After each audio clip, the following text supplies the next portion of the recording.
about a lucky man who made the grade.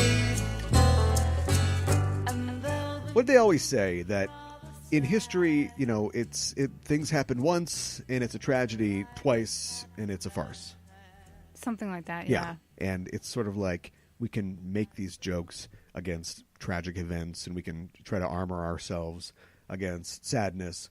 And at some point, you just crumble under the repeated slings and arrows when it gets past twice. What is it when it's 3 times? Burlesque? Yeah, I have no idea. Like, oh boy, that hurricane, so rough. Oh, Irma's that's 2. Okay. There's 4. Like, it's a little different. And that's kind of what we're going through here on the show, because we joke about having a celebrity death segment at the beginning of every show. And it's a little different when it hits a little closer. Len Wein, the longtime writer and comic writer, has died. Oh, no. Recently, today, at the age of 69. And if you don't know that name, you really should. You certainly know his work. He probably most famously, or maybe most influentially, with the most influence, the quality of influence, created the Giant Size X-Men, or, you know, rebooted the X-Men with Dave Cockrum back in 75. The X-Men had died. I mean, not in the comic, but they were, you know, big in the 60s. Sure. And just died off. Nobody really cared. Nobody wants to read about mutants, I guess, when Vietnam's happening or something. Huh. Or maybe it was a little too close to home. Because they were a metaphor for racial intolerance. And then suddenly, you know, things are going... There's tear gas in the Capitol Mall, you know, and the National Convention in Chicago. And maybe people are like, oh, yeah, we're good. Give me that escape. Right. What are the Fantastic Four up to? Right. But, yeah, he helped reboot the X-Men and...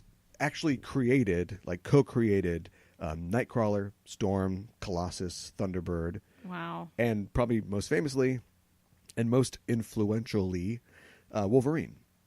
Huh. He co-created Wolverine. Of course, that's the classic team, you know, that's the big flared boots Cyclops, you know, and the... Sure. And the weird half-shirt Colossus with his obliques coming out. I bench press tractor for obliques. And also he worked in editorial. I mean, he worked, you know, for the 70s with Marvel mostly, and had a falling out there with editorial and moved to DC, and then got into editing and edited on Camelot 3000, which, by the way, we have to read Camelot 3000 for Comic Book Club. It'll happen someday. Okay. And he did the revival of Teen Titans as well. Crisis on Infinite Earths he was involved in.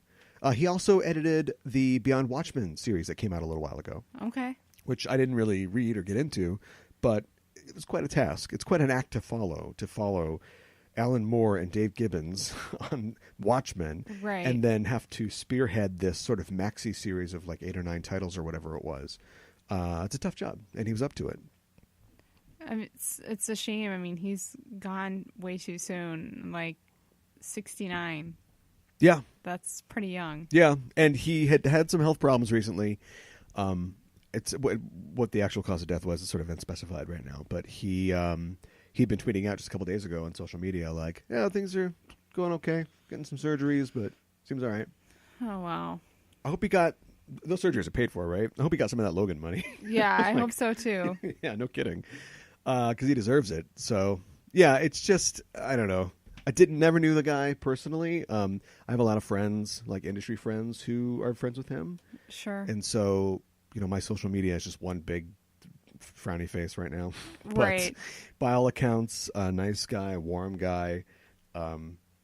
Way back, probably 2 years ago, when we spoke with Melinda Snodgrass on the show, she was telling a story about Len Wein. Oh, really? Hanging out with him, and I think that he was one of the people in the $1 million D&D group. Oh my gosh! With her and game mastered by George R.R. Martin. Right. I think so. I think he was part of that crowd. Okay. So yeah, just real sad. And so to that end, you know, I like to dedicate this show to Len and to his legacy.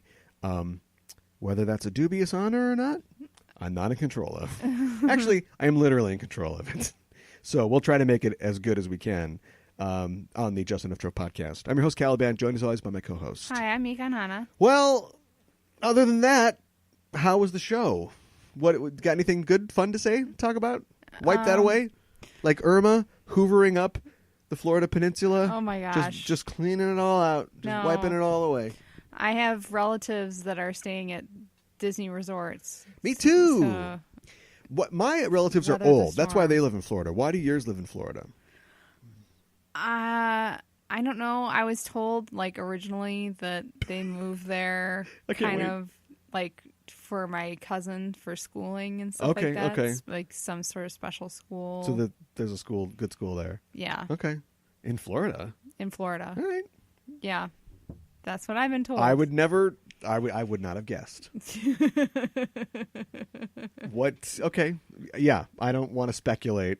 This is where I'm like, all right, Florida, what schools in Florida? Jokes. Yeah, I know. Which I won't, out of respect for Florida and for the hurricane, I will not go into. But okay, good. But they're they're the ones that went to the Disney Resort Hotel. Yes. Yeah. Okay. Which you have to imagine. I mean, the park is shut down. Yes. It's probably under 10 feet of water right now on Sunday night. Probably. But yeah, and when I first heard that, I thought, okay, that seems weird. But then I thought about it. Yeah. If this is the family member I'm thinking of, they have a real nice house, and it's right on the coast. Yes. It's on the beach. Yes. So they're, I mean, not that. Well, actually, no, that is worse because there's the wind comes right off the ocean, and so they're going to get a palm tree through the Davenport probably. Probably. And if you go to Disney, you know how Disney does it, like. They have a bomb shelter there probably, or they have like a control. Like if something really goes wrong and it gets to like code red, then it's like It's a Small World After All will play really loud over the PA, and then everybody will go down like 100 flights of stairs into like a war room, like ready room, and then big monitors and computer banks, and then this chair spins around. It's Mickey, and he's in the Admiral uniform. Oh, there you go. And that's how you know it's business. And they just work that. It's like an anime. Like he hits a button and just like the whole city sinks, and then like giant plates like come together. I like it. And then giant robots shoot up, from the ground. They're all Disney characters, but like the bad ones, you get like a giant robot Chernobog from Fantasia, maybe what else? Who's the bad guy in Maleficent? Maleficent, yeah, well, naturally. But it's the Jolie version. Okay. So we mean business. All right. What have you seen The Princess and the Frog? I haven't yet. This is all for Len, by the way. We'll get to business in a second. I haven't either. I don't know why I haven't. We should but rectify I haven't. that. Yeah. What's it rated on Rotten Tomatoes? I bet it's probably rated pretty high. Because it's Disney? Yeah. Oh, man. I don't know if you're right. You're also not very good at vamping, but I'm going to find out here. Your extendo laugh is no vamp. Oh, okay. Dear. All right. It looks like The Princess and the Frog, 2009, on Rotten Tomatoes, has a critics rating of 85%. Okay. And an audience score of 74.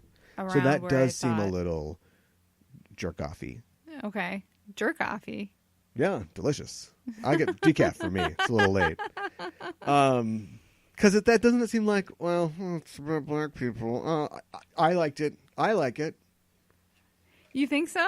Yeah, because from everything that I've not seen it. Here we are talking about it still. But every like detailed sort of piece that I've read about it is that like, it's fine. It's fine. And I mean, as far as like, it's not trying to explore racial issues. Like, it's not a Lilo and Stitch. Like, it's set. You set Beauty and the Beast in France. They're all French. Are we trying to make a point about French people? Right. No. So this is just set in the New Orleans in the French Quarter. In a certain time period, so everybody's black. Right. But we're not trying to like. I think again, just making it up as I go here, just riffing. So people go, well, it's fine. It'd be kind of nice if they did try to like.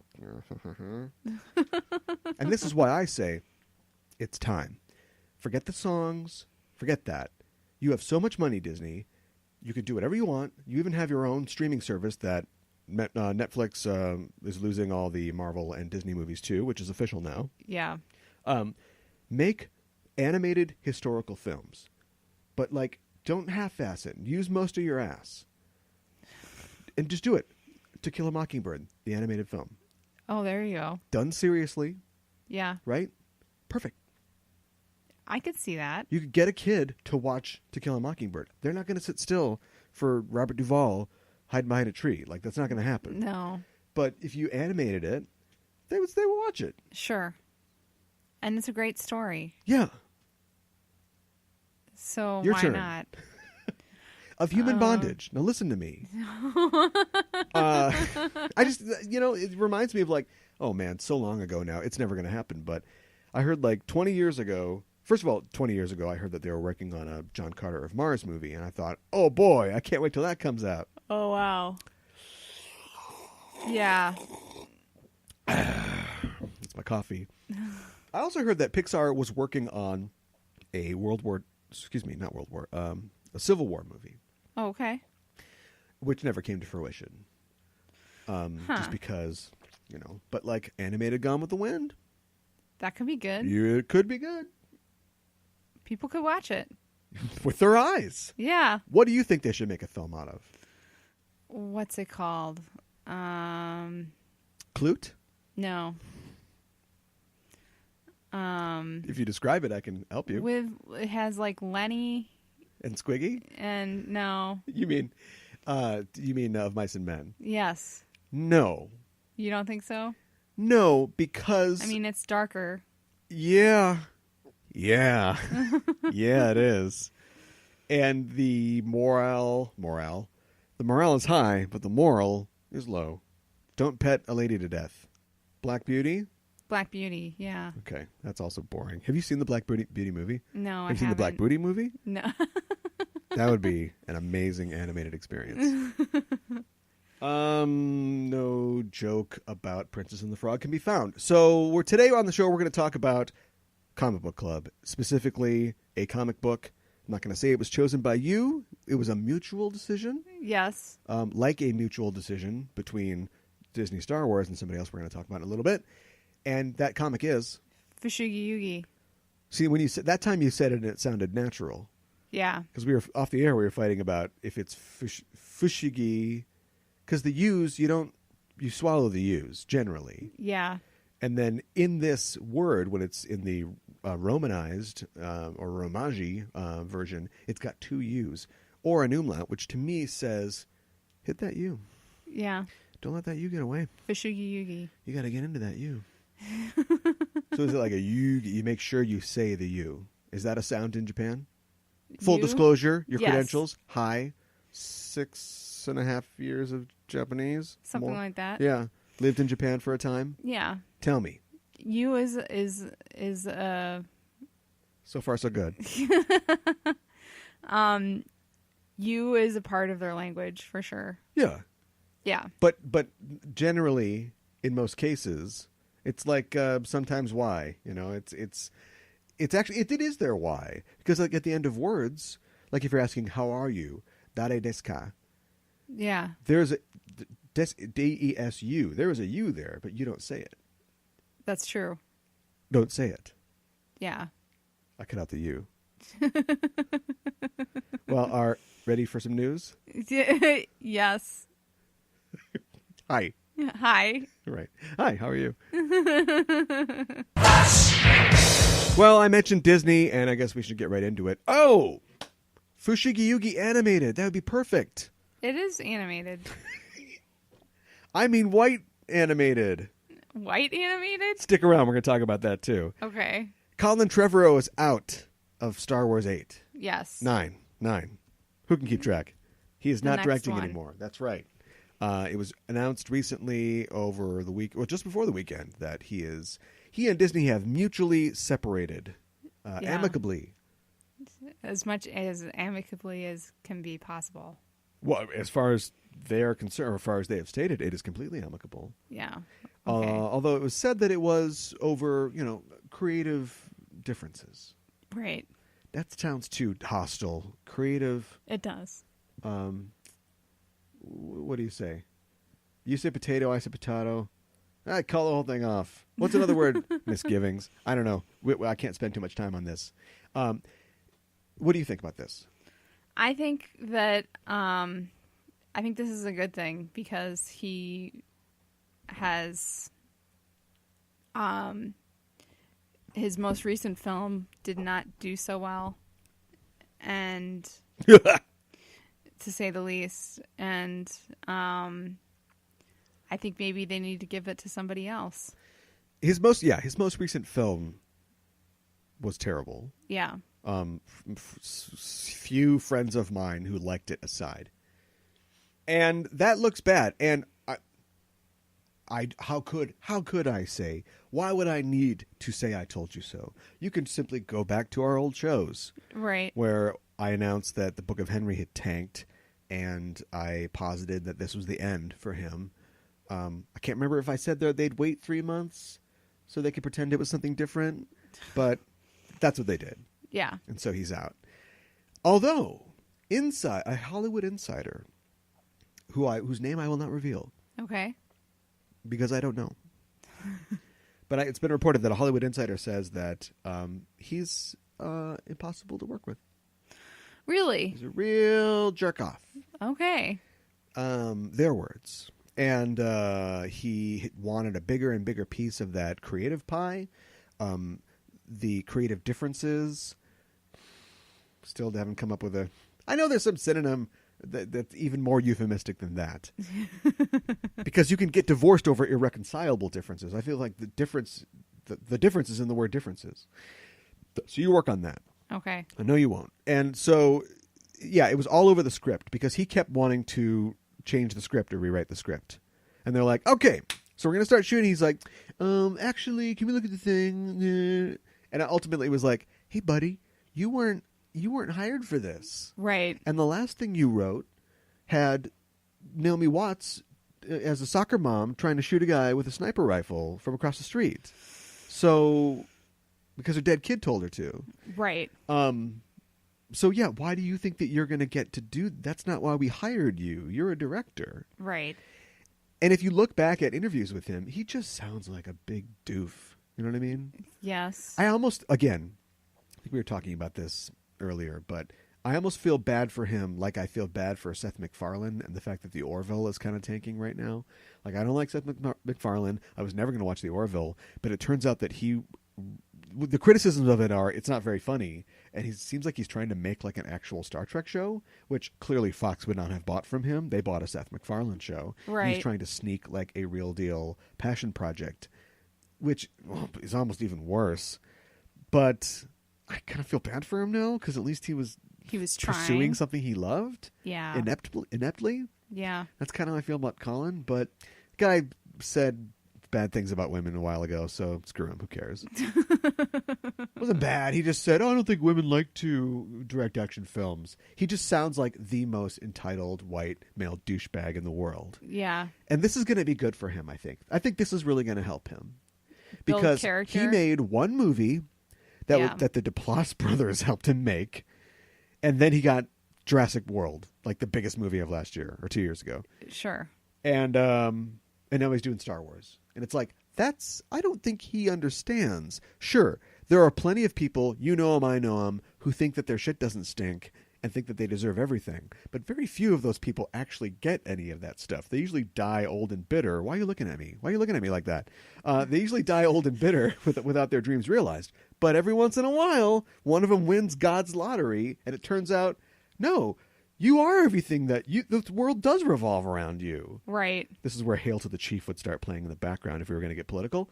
And that's what happened to him. But now, legs cut out. He's got to go. He's lost this. I mean, he's going to get paid. He got paid either way because I'm sure it's a pay-or-play thing. So he's got a ton of money now. He can go home and he can make Book of Henry 2, or he can look back and go, okay, well, this is what everybody has to go through normally. Right. Normally, you have to make a couple good movies and get recognized and win awards, and then you get to be David Fincher or whatever. Right. And it's a reality check. But it also comes with a check for $30 million. Right. The best kind of reality check. It's just written in the memo, reality. But you think it's a good idea? Yeah, I think that... Yeah. I think it's a good idea that I'm they jumping went for with joy. somebody else. Yeah. And again, it's like I said, I don't think that he really could have had that much effect on it to quote unquote ruin it. But I like the fact that Star Wars, Disney, I guess, is putting their money where their mouth is in terms of like, we control it. We've talked about this endlessly on the show. Right. Both Marvel and Disney, same company, have tried to do this where they go out and they hire like hot people, and then they try to tell them how to do it. And if the person's smart, they just shut up and take the check. And if they're Edgar Wright, they walk off the project. And I'm not saying that either party is right in that case, although I would lean towards artistic integrity. But I like the fact that Kathleen Kennedy specifically, she runs the whole show basically, but she is specifically in charge of Star Wars. And she's just not going to take any shit. Right. She she basically fired Gareth Edwards. Sure. Everybody tried to downplay it, but they reshot a lot of Rogue One and brought Tony Gilroy in. So he got fired. Yeah. She fired Josh Trank a while back. Remember that? No, I don't. Yeah, Josh Trank was going to make the Boba Fett movie. And after after Fantastic Four bombed, and then he didn't come to Star Wars Celebration because he was sick or whatever, they just let him go. And a lot of that was he was a hot potato sort of as far as a prospect is concerned. But he's just he's younger than Trevorrow. He's just a young asshole. Yeah. So she has no problem just firing people off. Now, sometimes you fire a Lord Miller, and they would have given you something that would have made a lot of money, even though it's not what you asked for. But I like the fact that she, and by extension Lucasfilm, is being open with the fact that we want what we want. Yeah. We know what we want. So if you want to come in and hang the camera from the ceiling, great. But we know what we want. Right. Yeah. And if you were willing to play along with us, then great. If not, then move out of our way. Now if we can only get Alden Ehrenreich fired somehow. How do we do that? I don't know. Plant something in his dressing room. Plant weed in his dressing room. No, I don't know. That won't. If Woody Harrelson's on that movie, he can just say it's Woody's. Right. Fine, everything's fine. Let's move on to some other movie news. So listen to this. You're not going to believe it. I got a lot of casting news for you. Actually, it's not really. It's kind of movies. It's a little bit of both. We can bring back the old casting segment. God, I hope I get it. I hope I get it. How many people does he need? How many people does he need? I hope I get it. How many boys, how many girls? So casting continues apace on that Titans series, the Teen Titans series. Sure. Yes. And they've cast a couple more people. This is the one that's produced by Akiva Goldsman, of course. Oh, boy. Wow, it's also Berlanti and Johns and Schechter. Okay. It's the Flash people, and then Akiva's along for the ride. Okay. They needed a fourth. Apparently. Yeah, and so they called everybody else, and they ended up with him. Alan Ritchson has been cast as Hawk. Okay. I don't know who that is either. And Minka Kelly has been cast as Dove. Okay. And she's the girl from Friday Night Lights. Okay. Well, that's not... here's a nerd thing. Almost Human. She's the love interest cop lady on Almost Human. Okay. Hawk and Dove, huh? Well, I'm assuming that they will be older sort of mentor type characters, right? Okay. I'm guessing. I don't know. I don't know for a fact, but I'm thinking that is what it's going to be. We've also cast, guess what? A Dick Grayson. Okay. Be played by a kid named Brent. Oh boy, I hope I can pronounce this right. His name is Brenton Thwaites. Wow. And he is... That's a tongue twister. You would probably know him as not Orlando Bloom from the last Pirates movie. Okay. Gotcha. And if you look at a picture of him, he's trying real hard to be Orlando Bloom. Or, by extension, Johnny Depp. He's got like a paisley shirt, with a vest on, and a leather necklace, and the beard that you'd see on the guy who's got the three card money table set up, Okay. on 43rd Street, Okay. taking tourist money. Real specific. Yeah. That's the key to comedy, though. So, what do you think about that? Okay. I would have thought they would have gone a little bit younger. He's not old. No. Is he the oldest Titan? We should ask Len. We should. Len would know. Because he's the leader. He is the leader. But maybe they're doing a thing where he's like the youngest and he's the leader. I think they're probably like all the same age, right? I thought so. One of them is literally named Boy, so I always assumed that Gar was the youngest. Okay. And I thought that Vic wasn't Vic like, was he playing college ball or was it high school ball? I thought it was high school. We just read this like 6 months ago. Anyway. I thought they were all in high school. Yeah, well, they're Teen Titans. Yeah. Okay, well, anyway, I was a teenager when I was in college. We all were teenagers when we were in college. Well, that's true. Yeah, so there you go. Now that we've got pretty much the entire cast, looks like Inhumans to me. Yeah. It just looks like Inhumans, isn't it? You think it's going to... Bunch of people you don't know. Yeah. They're all just sort of generally attractive and white, except for, a couple of them. I mean, what's the hook here? They're going to fight That's a good Trigon. question. I assume they're going to fight Trigon. But instead of like being a huge guy with antlers, he'll just be like a guy in a suit with like a red silk tie and pocket square. I'm the devil. He walked right off the set of Charmed, something like that. Something like that, yeah. Why can't they make Star Trek Discovery? Their episodes are $8 million a piece Holy cow. on average. That's insane. Yep. So you can't squeeze. What is this? Come on, you can't. You can't. TNT can't squeeze out a little bit of money to make these things look kind of hot. Oh wait, no, this is on the DC digital service. Okay, this is going to be Powers. This is just Powers. Yeah. He's got me powers. He's got me powers. Powers. That's all this is going to be. So, yeah, I got no opinion about that, but now you know, and you're welcome. More TV news. Looks like the rumored villain for the third season of Daredevil will be the Sin Eater. Who's the Sin Eater? Who's the Sin Eater? Now, I mean, I am worried. Like 6 weeks ago, we read the Sin Eater Spider-Man run. Got a purple Oh, that's suit, right. got a green ski mask. Well, isn't What's he... his power? Power. He's got a shotgun. Well, then, isn't he like a Spider-Man villain? Why is Daredevil he a gets Daredevil? all of Spider-Man's Webby Seconds. We found the show title, by the way. And so we're running out of actually we're not at all, but we're running out of street level heroes whose heads don't glow or they don't turn into negative people or something like that, or they don't have robot arms. So we just need a guy who's got a gun. I find this really underwhelming. Extremely underwhelming. It is completely underwhelming. The reason the Sin Eater works is that Spider-Man is always fighting guys in bird suits and things like that. And this is a guy who's just he's got a gun. He's going to kill people. How are you going to stop me, Spider-Man? Hey, Spider-Man. I'm just going to walk into a crowd and just start shooting people with buckshot. Right. What are you going to do? Right. And part of the brutality and senselessness of his violence is that's his bag, baby. And so Daredevil fights 10 guys like that a day. Yeah, He's just a guy with a shotgun. Daredevil's going to mop the floor with that guy. Right. I mean, we already had the Punisher on there. I mean... He's just bad Punisher. Yeah. So, yeah, exactly. Why not have Frank go up against him or something like that? How is that a good villain for Daredevil? It doesn't seem like a great Who's a villain. good villain for Daredevil? I say, let the owl have his wings. Well, the hand and everything. Yeah, I'm tired of ninjas. Sick of ninjas. I say we've already opened up the magic side, right? Yes. Or not. Iron Fist is kind of light on it, but bring Mephisto in.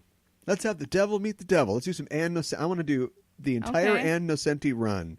We'll get special dispensation, have James Spader come back to TV and show up as Ultron, and just have Daredevil have all the wacky adventures that Ann Nocenti sent him on during that run. Okay. That sounds like a good idea. Okay. All right. Well, this is why I don't run Marvel TV. More TV news. It looks like they have cast Megan Charpentier as Kinsey Locke in Lock and Key. Kinsey is the middle child daughter, right? I think so. For anybody who knows about Lock and Key, I won't explain it if you don't. Just don't worry about it. So that is still moving. Okay. That's still going forward. That's good. For good or bad, or for better or for worse. That's, of course, going to be on Hulu. It's funny because Frances O'Connor has been cast as well as the mom. So, okay. and the director of the pilot will be Andy Muschietti, I think. All right. Guy who directed It. Well, that's probably good because it's supposed to be kind of creepy and everything. And he's real busy recently because he and his producers from the It film will be making a Dracula picture with Paramount Pictures. Oh, wow. That's pretty exciting. How is that possible? Isn't Universal like, hold on. Hey. Yeah. It's another rights thing. Now, I'm just talking out the side of my mouth. I don't really know that this is true, but it's what I believe. So it must be true. This is our alternative cinematic facts. Universal has like the rights to the monsters just because of using them, buying them and using them for so long. Sure. But apparently this movie will be Dracula. It will be a prequel to Dracula. Isn't it time for another Dracula? Yes. Francis Ford Coppola is like, yeah, let's have another Dracula. Why not? Yeah. But anyway, it's going to be a prequel, and it's authorized by the Stoker estate. Okay. So I think it's one of those, this thing is in the public domain anyway. You could just make a Dracula movie if you wanted to, and nobody could do Right. anything, except they would find a way to do something because it's their bag, baby. Right. But anyway, yeah. Tell me real quick, and then we'll just move on and never talk about it again. What's with the prequels? Why the prequels? I don't know why there are prequels. All the time. And it's like Even when they're not doing, they even turn their sequels into prequels. Because the Tom Cruise Mummy movie, which is ostensibly not like a sequel, but it takes place after it, it exists in the world after the earlier Mummy movies. Right. Itself is a prequel to a series of Mummy movies that may never come out now. Right. Why? All the time. I don't know. Just make a movie. It's really frustrating. It's not exciting. Nobody cares for prequels. Yeah. It's true. Look at The Matrix. Like, maybe they had some ideas for other movies, but they made that film. They weren't trying to set something up. In fact, they made that film and told the story and finished it so well that it really didn't, it made it very tough to write, well, clearly, sequels to that film. Sure. Because it's kind of wrapped up. It's like, all right, he can fly and he's bulletproof. Now what? Well, right. Yeah, I mean, the story was kind of over. And it shows, because we got 2 more movies full of characters we don't care about who are in danger instead of him because he's bulletproof. He's bulletproof and he can fly. Yeah. So anyway, I don't know. We'll see. I don't know. I think it's going to be like a young Bram Stoker is going to meet him or something like that. It's going to be a meta thing. Oh, God. I hate that. That's even worse. I hate that. Here's some good news. Are you ready? Yeah. For some good news. Drew Goddard, screenwriter, sometime director, works with that guy that's apparently not nice to women a lot. The Firefly guy, did Cabin in the Woods. He is going to direct a movie for Fox, a X-Men spinoff. It's going to be X-Force. Okay. Are we excited about this or not? Yes and no, because it's X-Force. They're only doing this because Deadpool and Cable, Okay. right? But they're going to follow the Rick Remender, I think, penned version of X-Force, where they're the assassination squad that does the jobs that are too dirty, for Cyclops to get his hands dirty on. Okay. All right. I mean, that could be interesting. Yeah. Style clash. Style clash? Deadpool works in that team because he's the guy who's like, why are you here? He just keeps showing up. Right. We're murdering people. And he's like, I love murdering people. And they're like, okay. And Warren's like, oh, pay him. Don't worry about it. So he's just somebody they can throw into the wood chipper if they get in trouble. If he can't be the star of it, though. That's true. Because Wolverine is the leader of the Uncanny X-Force, so we need a Wolverine. He's the Wolverine of Uncanny X-Force that Wolverine is in charge of. Right. I liked Deadpool the movie, and I think the sequel is going to be good too. But, I mean, do we think Ryan Reynolds is going to play him? Do you think he'll ever not play him ever again? No. Unless Hitman's Bodyguard 2 coming out this time. Hitman's Bodyguard 2. The bodyguard is the hitman. Oh. Oh, boy. Of course he's going to play it. Okay. Why would he ever stop playing it? All right, I new don't game. know. Let's think of a scenario where Ryan Reynolds would quit playing Daredevil. Ooh. They have to do it every time. Deadpool. His wife tells him to. Your turn. They can't pay him enough money. How much did he get paid for that? I don't know. I think he's still on the bargain rate. Okay. His child is kidnapped by a man wearing a Deadpool costume. Return safely. But it'd be a bad taste after that. He doesn't like the script. He didn't like the script on the last one. He wrote the script. Oh, that's true. He did fix it.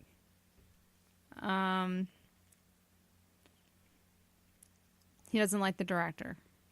He didn't like the director of the first one. He's not directing it anymore. I don't see any reason that he would ever not play this character ever again. Okay. It's Deadpool 4. The alt-right it ain't so wrong. Oh and my he joins gosh. but he infiltrates them and kills them all. Never mind. Doesn't matter. Yeah, it's never gonna. It's perfect. Not since Basil Rathbone and Sherlock Holmes have two. Maybe no. It's not since. Plus, he idolizes Jackman, and Jackman went 17 years, Something like yeah, that. on Wolverine. So yeah, I don't think he's ever not going to play Deadpool. He'll be there for sure. Okay. God, I hope Deadpool 2 is good. I hope so too. How do they top it? How do they top it? Yeah. Well, okay. Here's the unspoken question that you just posed. Do they need to top it? You aliens it. It's Deadpool's. You Deadpool's it. Yes. You don't try to top it. You just do something different. Yes. They're not going to. There'll be more balls jokes than ever. They'll just be swinging around. It's going to be more of the same. You're probably right. Yeah, absolutely. Oh, boy. Okay, one more story. This is the story I wanted to talk to. I alluded to it at the beginning. Netflix is just making shows. They're like the guy who makes the donuts, only their shows. And they don't make them early in the morning. They make them all day long. Well, Netflix and Ezra Koenig, the skinny guy from Vampire Weekend, let's face it, they're all skinny, is going to make an anime show Okay. on Netflix called Neo Yokio. Okay. That sounds like Neo Tokyo. Yeah, no, you got it. That's it. Yep. Okay. And it's going to star Jaden Smith as the main character. It's been described by Netflix as a postmodern collage of homages to classic anime, English literature, modern New York fashion, and the rest is just garbled under the sound of them just furiously masturbating. This sounds like a themselves mess. over this. Yeah, it also starred Jude Law. I'm What? not done. Susan Sarandon. And what the hell? A couple of Steve Buscemi's. Oh my gosh. It seems that it'll incorporate these tropes in the trailer. Kaz Kazan, the main character played by Jaden Smith, gets a kiss on the cheek from a girl, and his nose starts bleeding. Great. Standard. Yeah. After that, he says something, and she says something surprising, and he falls down, and his legs are sticking up in the air. And there's a thud sound. Yeah. And later on, he says something untoward, and she hits him, and he's got a big lump on his head with athletic tape crossed over it, and an Yes. X, and a sweat drop coming down. What do you think about this? I think it's like I think it's like the Orville. I think it's like part homage, but like, we could just do this, couldn't we? Could we just do this? Yeah. Could we just make a show? And here's my question for you, and let's put all race questions aside for a second. Doesn't white anime always suck? Yes. I would say yes. I'm not saying it's an ancient Chinese secret or something. We're putting the race thing aside. But I've seen a couple shows, a lot of them on Netflix, where a American company tries to make a show in the vein of a Japanese show. Yes. Like, what was it? Like the Jewelry Girls or something? What was that one that we were looking at? Oh gosh, I don't know. Remember that? When it was like, they're the pretties, the cuties. Or Oh something yes, like that. I know Yeah. what we were talking about. And it's like, oh my God.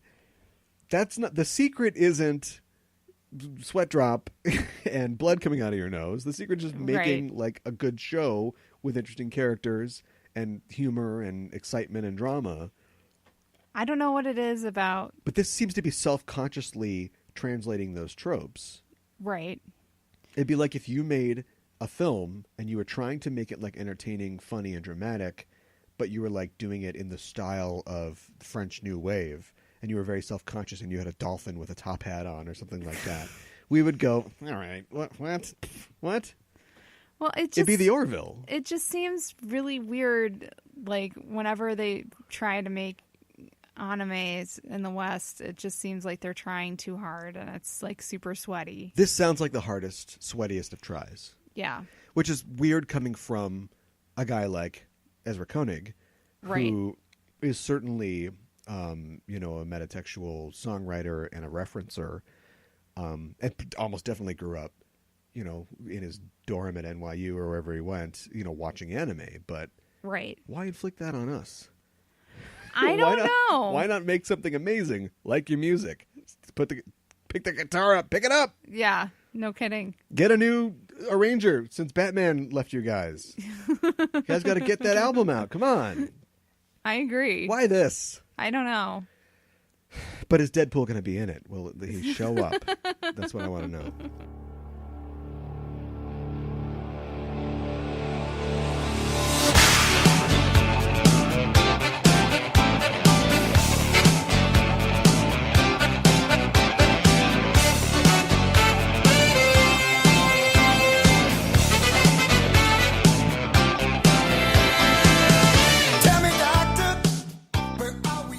Fushigi Yuugi, otherwise known Bless as you.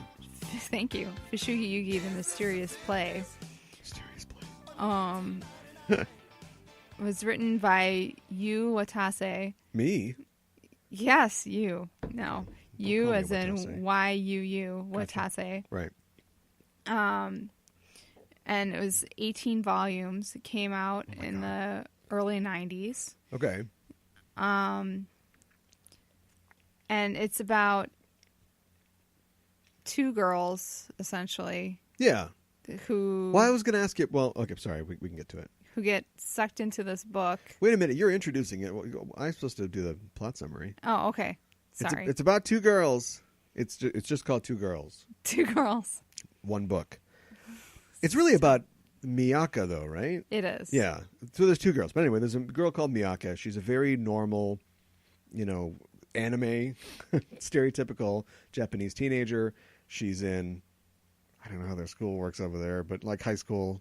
She's in junior high. No, she's in junior high. That's right. She says that. Of course, Yeah. that's in the English translation, but the regionalization.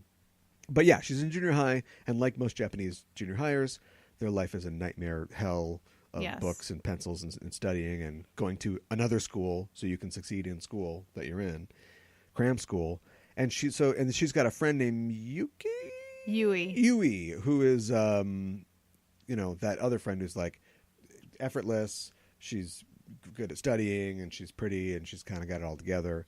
And so Miyaka's, she's frustrated because she's got to get past her exams, and there's a school that she's supposed to get into, but she doesn't really. She's pretending to care because it's important to her family, and her friend's going to go to this school. So she's trying to get into this good school. Right. Because apparently you have to audition to be in high schools in Japan. You have to take entrance exams. The worst. So anyway, Yeah. do you think the average Japanese teenager is smarter than the average American teenager? Not necessarily. That wasn't a trick question. The answer is yes. But anyway, and so one night they go to a library because they're going to study or something, Right. and they find this weird book. It's called like The Universe of Four Gods or something. Yes. And they open it up and they start reading. At the beginning of the book, it says something like, this, the book is a gateway, and if the one who reads it will be involved in an adventure or something. And they're like, oh, that's weird. And they start reading it. It's like one day in China, two girls were, and they're like, oh no, super book. And they end up, they're in the book. Like they wake up like in old timey China, and they immediately get accosted by some peasants or something, because that's what happens. Right. And this cool looking dude comes up and like beats up these guys.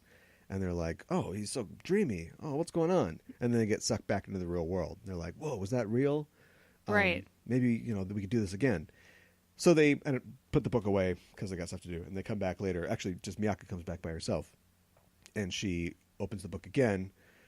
because she's trying to escape, because now the tests are getting closer and she doesn't feel like she's ready, and she just wants to, like, Calgon, take me away.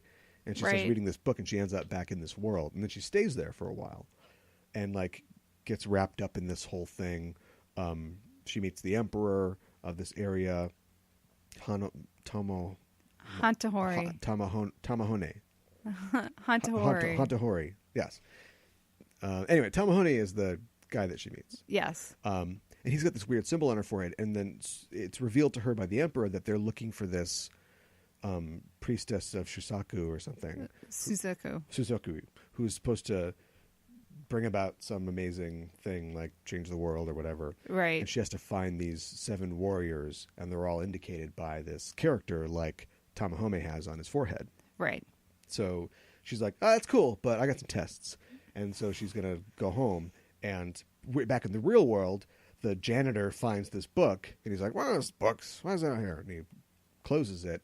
And when the Yeah. book is closed, like, you can't get out of the book. Right. So she's, like, trapped either in the past or in the book. She's just trapped in this world that she never made. Right. And our volume ends after that. We just read the first volume. Yeah. No. Did I get it? You got it. Okay. Dude, what do you know about Yuu Watase? I don't know a whole lot. I know she was first published when she was 18. Yeah, and she does in this book.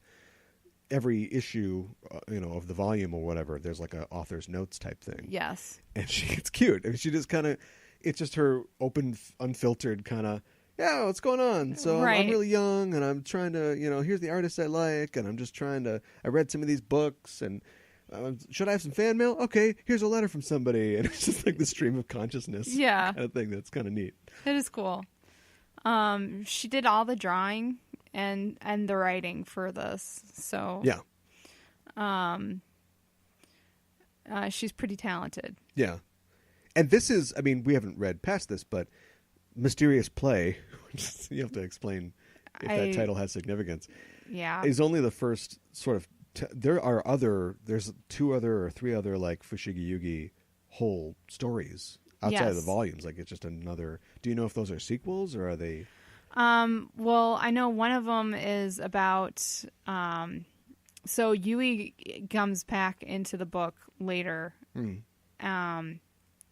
And there's another god that she has to get the 7, Okay. constellations for. So Lot there are of 4 different gods. A lot of collecting of an integer number of things in Yes. manga stories. Yes. So there's If you're a young writer and you're pitching for Shonen Jump, they're like, that sounds great. That sounds great. Could this character collect X number of things? yes. Just asking, because this is going to have to run for 8 years. Well, and it's great for marketing and that sort of thing too, Yeah, because right. then they can have collectibles of Yeah, said thing. exactly. Right. I'm thinking you should have, what's the toy guy say? 8. We need 8 warriors. Right, exactly. Right. But there's another series that follows another girl who comes into the books Okay. who's unrelated to Miyaka and Yui, Sure. Okay. and has to collect 7 warriors and Okay. that sort of thing. Sure. So, I've jokingly compared this to Outlander, but the more I've sort of, now that I've actually read it, it stands, but only the premise really. yeah. And this is much more of a, I said super book before, which, boy, look that one up. But this is very much more a fairy tale type story. Because I don't think, do we ever find out if she's really back in time or if this is just some other world? Because none of these, like that emperor, Hotohori, was never a real emperor. Like, these are all fictional characters Right. in this story. So it's just a once upon a time in China like type story. Yeah. And she actually writes, Watase in her notes, she's like, I did a lot of research. This is set in China, which I'm sure a lot of popular like historical fiction in Japan is. Right. But she's like, I hope I get everything right, and I'm terrified if somebody from China is reading this. Yes. Like it's not right.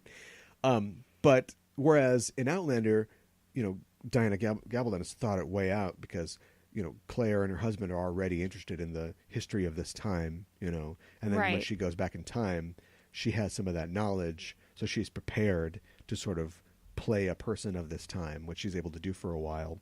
But then also some of the blanks in that history gets filled in. Then we also find out a lot of the things that she thought that historians think were wrong because it's something else. Right. And so you get this sort of reflexive sort of narrative that goes on. Whereas I thought when I read this, it'd be like Miyaka's would be studying for the big Chinese history final or something. So she's got a bunch of things that she's trying to learn and know, and then goes back and gets to use that information. But it's not. It's more lighthearted than that. It is. It doesn't really try to do anything. Yeah. She brings some gum back just because she likes to eat food, like an anime character or a manga character would. Yeah. And so everybody's really impressed with this chewing gum that she's got. And Tamahome tries to sell it. Right. Because he's like nominally the romantic hero, but he loves money. Yeah. That's his thing. Yeah. So right away, like, he saves the girls from these guys, and they're like, "Oh, it's so amazing." He's like, "I know. You got any little ching ching this money? I usually don't do this for free." Yeah. And they're like, "What?" Yeah. Yeah, I thought that was kind of cute. There's another character. So she meets the emperor guy, who is, totally a Bishonen like type character. He's like, he's very gorgeous and actually like passes for a woman. Yes. Disguises himself as a woman sometimes. And then of course he like falls in love with Miyaka because we got to complicate things. Yes. But she's kind of in love with Tamahome. Uh-huh. And then there's this other character who is Noriko. Yeah, Yuriko. She's from the Seraglio, which is like a harem basically. Yeah. And so she's trying to get the attention of the emperor, but he doesn't pay attention to her because he likes Miyaka. So she's gonna try to like cozy up to Tamahome to make Miyaka jealous. Yes. And it's like, okay, so this is a romance comic. I know what's going on. Yeah, exactly. I mean, it's not even just like a love triangle. It's like a decadahedron. Yeah, it's a love like rhombus. Yeah, exactly. How long ago you've read this before? This is the first time I've actually read it. I've watched the anime. Oh, okay. All the way through. Uh-huh. So, how does that compare? It's pretty close to the manga. Like they did a pretty good adaptation of that. Yeah, I would say. Okay. Even down to like she does a really good job of like throwing comedic elements into the story every once in a while, like showing Miyaka like eat a whole bunch of food. Yeah. Or her eyes get really big or that sort of thing. And that's in there too. That's in the anime as well. Yeah, I'm not criticizing. I mean, again, this is a work by, she was probably 20 or 21 when she did this. So it's a work by a very young artist for it's a very lighthearted work for a younger audience. Yes. Because I kept reading it and thinking like, oh, that would be a good chance to like put like a little thing in there. But it's not really I wouldn't say it's a kid's book, but it's not, what's the word for girl? Is there a girl's Shonen Jump is for boys. Shouju, I think. Leap. But it's like, it's for teen girls. Yeah. In their squad. Yeah. And that's fine. And it has that air. Like, it never takes itself too seriously. Which like I said, I can't turn it into a detraction. Like, I would like something that had a little more intrigue, but it is, just in this kind of first short volume, it is interesting to follow her as a character, because there's also this weird thing where there's some connection between Yui and her, in that things that happen to her in the book like start happening to Yui in the real world. Yes. So like she cuts her leg, and Yui's just walking around, and she's like, "What? I got blood on my skirt. Like, how'd this happen?" Right. Or like she's swimming and she's trapped underwater, and Yui's like, "Can't breathe." And then she's soaking wet too. Yeah. Yeah. Does that get explained later? There's a connection between the two of them. Yeah, I mean, right, but I mean, is it explicitly explained later? Not really. Oh, okay. All right, so yeah, I mean, it's just some things that happen. Yeah, like they have such a strong connection to each other, that things that happen to Miyaka happen to Yui, and then like vice versa. But does that have anything to do with the book? I think it has everything to do with the book. Oh, okay, so it's all part of the book's magic. Yeah. Exactly. The anime, how many episodes of the anime are there? I think there's about 52. Oh, wow. Okay. Yeah, 52. Okay. Does it go through pretty much all the books? Yes, it does. Oh, okay. So. Okay. Yeah. I don't see that on Adult Swim. No. Why I'm not? not sure. I'm not sure why not. Maybe they think that it's not the right crowd. It's not for boys, little boys. It's not for. Well, boys could like it for sure. Mm-hmm. It's okay. There's a lot of romance in it, though. Yeah. Do boys like Tenchi Muyo? Yeah, sure. Why not? But there's Dragon Ball Z for girls, basically. There's boobs in Tenchi Muyo, though. So. Yeah, okay, sure. Well, get some boobs in this and we'd be good to go. I wonder about that. Like, clearly the bent is selling, like, power fantasies, cartoons to little boys, although it is called Adult Swim. Yes. Anyway, or like Toonami, there you go. You know, Dragon Ball Z is on Toonami or whatever. Why don't they show this? Or why don't they I'm trying to think of another sort of more girly, if I could use that term. Like a Sailor Moon. Yeah, exactly. Yeah, I don't know. It's a big deal that Dragon Ball Z is coming back to like Toonami like this year. They're going to play it all over again. Are they really? Probably to help promote, because Super, the new show, is out. Okay. And that's like kind of a big deal because it's been, almost 20 years, I think, since it was on. Yeah. Yeah. But there still hasn't been, that I know about, like a real triumphant like run of Sailor Moon. They had the reboot a couple years ago. Yeah. Sailor Moon Crystal rebooted and is on Hulu. Yeah. So they pushed that a little. But yeah. I don't know. I suppose Gem was never as truly outrageous as a G.I. Joe when you think about it, but you guys get screwed. I agree. We had Transformers, you got G.I. Joe, and you're having to sit there with Pound Puppies. I liked Pound Puppies. Well, then I guess you didn't get screwed. Or your strawberry shortcakes. Sure. Joke's on you. Would you recommend this? I would absolutely 100% recommend this. I love the art in this. Yeah, we didn't even talk about the art. I do. Yeah, the art. I do like the art a lot. I think she does a really good job of making Tamahome look handsome. Okay. I just noticed that, like, going through this, like, maybe it's romanticized a little bit, but yeah, she does that one thing, and this would totally be different now, because I'm sure even in Japan they use like modern techniques for shading, even though it's still black and white. But she does that thing where a character is having sort of a reverie or is sort of internal monologuing, and instead of coloring it all in, it's just sort of pencil and sort of washed out. Yes. And of course that affects, like, they all have like dark colored hair, but unless they're a blonde character, but then suddenly like Miyaka is saying something and she's all washed out, because this would be the part, you know, in the show where everything gets a sheen, like a purple or sort of shiny, and she's going, I hope Tamahome will like me or something. But in the book, it just wait a minute, is that a different character? Is that a blonde character that I haven't met yet? Oh no, it's Miyaka. They just haven't colored her hair in. Right.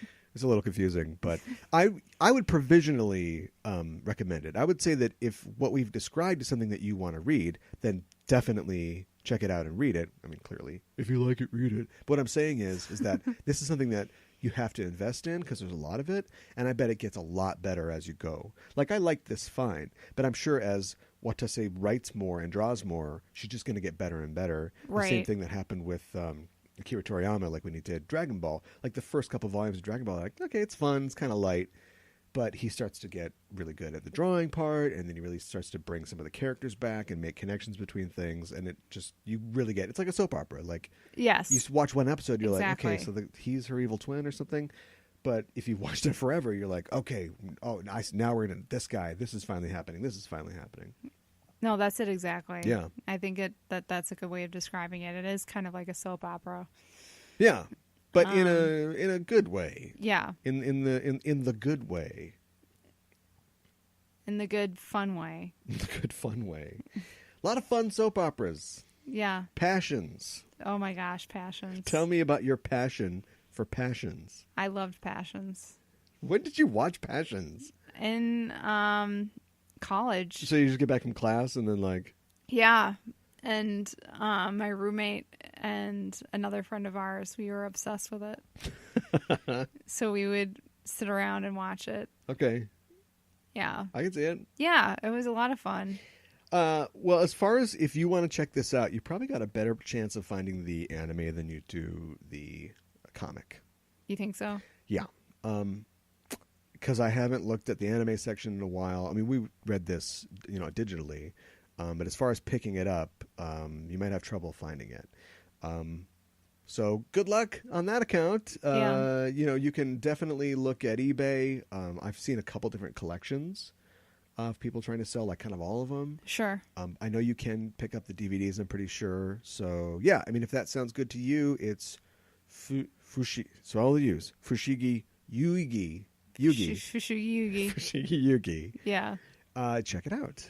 Okay, let's put this girly stuff away.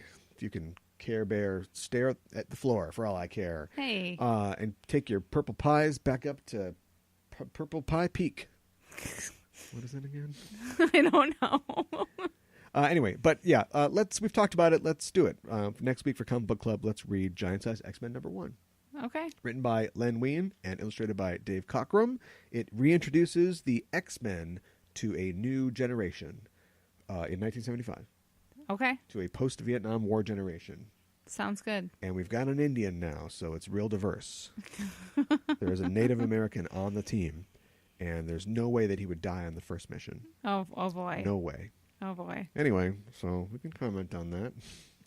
Good works can take criticism. Yes. But there won't be much because it's pretty awesome. So we're going to read Giant Size X-Men #1 next time on Comic Book Club. I'm your only friend, I'm not your only friend, but I'm a little glowing friend, but really I'm not actually your friend, but I am.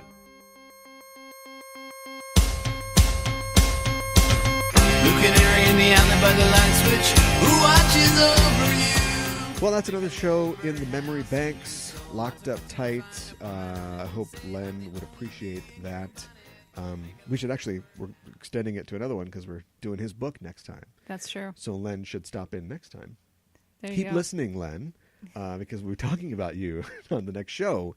Until then, you can listen to us talk on social media by going to Facebook and Twitter. You can also find us on iTunes. You can search for iTunes on iTunes. I don't know what you're going to find, but if you search for Just Enough Trope, you will find us. And that would be our show page. And while you're there, subscribe to the show. It's the best way to get the show. You know that it comes to you as soon as it's ready to go. Actually, whether it's ready or not, you get it. Leave us a review as well because we love knowing how you think we're doing and also what you'd like us to cover on future shows. You can tell us all about that on our social media. And while you're there, give us a rating. This is really, if you do nothing else with your life, your entire day, year, week, life, whatever, a rating. You need to give us a rating on iTunes. That's how iTunes knows that we exist, that we're doing a good job, and we move up in the ranks. We can bring more to people like you, and everybody gets what they want. So give us 5 warriors. We got 2. We got the 1. Yeah. It's got on his forehead. Yep. Got the girl's got something on her neck. Yep. And we need 5 more. Yep. And then we'll get the peacock god will come out and make everything better. I got to keep reading. I am a little intrigued. I want to know what happens at the end. So while I'm reading that, give us 5 stars. We'd appreciate that. One more reminder, we are reading Giant Size X-Men #1 for our next show for Comic Book Club. And they're giving this away. You can find this anywhere. You probably own a copy. So read that for next time. And until next time, I'm signing off. I'm your host, Caliban. I'm your co-host, Mikan Hana. Keep the geek fires burning. Not to put too fine a point on it, say I'm the only